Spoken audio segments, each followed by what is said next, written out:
I'm from Davenport, Iowa.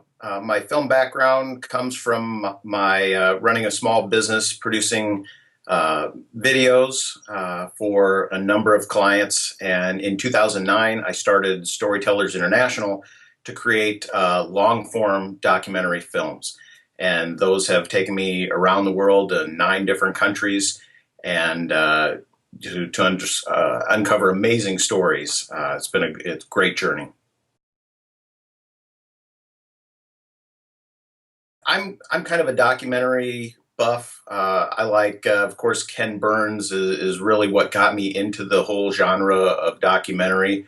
And when I started doing this, not full time, but started doing this more and more and creating my own films, I really sought out the unknown indie documentary filmmakers that are out there, which there are quite a few.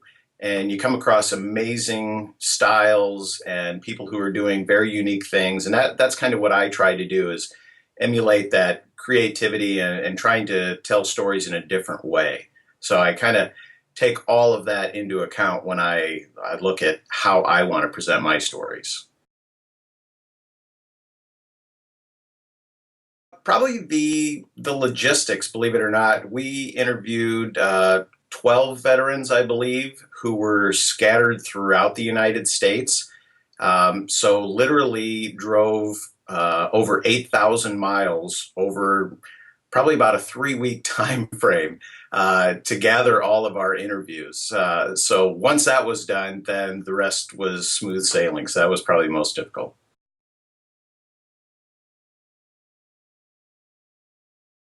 I think this is a Vietnam War film, and even myself, I'm 48 years old, did not grow up during this war, and times have changed so much as far as what our military is doing now versus what these men went through back in the mid to late 60s and 1970s, and the sacrifices that they made. And that's really what I want people to understand is listen, because this documentary allows these men to tell the story in their own words. Listen to the sacrifices that they made and what they went through. And it kind of shaped the future of how our military is treated today. By some of the things that they had to endure. And I think that's a big thing to take away from this film.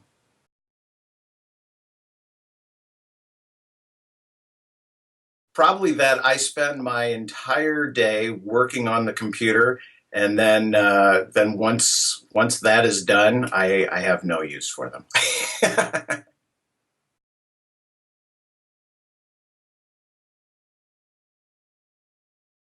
This is a hero's tale, and it's not one particular hero, but a group of heroes. A dozen or so men that we spoke to are a part of just a couple of dozen who were endured this late night escape of an invasion, and everybody stepped up and did their part. They all survived except for one, which is amazing.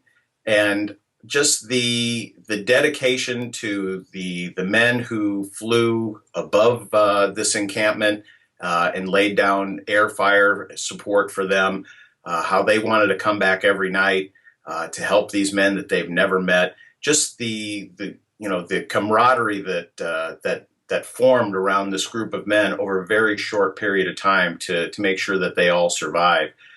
It's a fantastic story.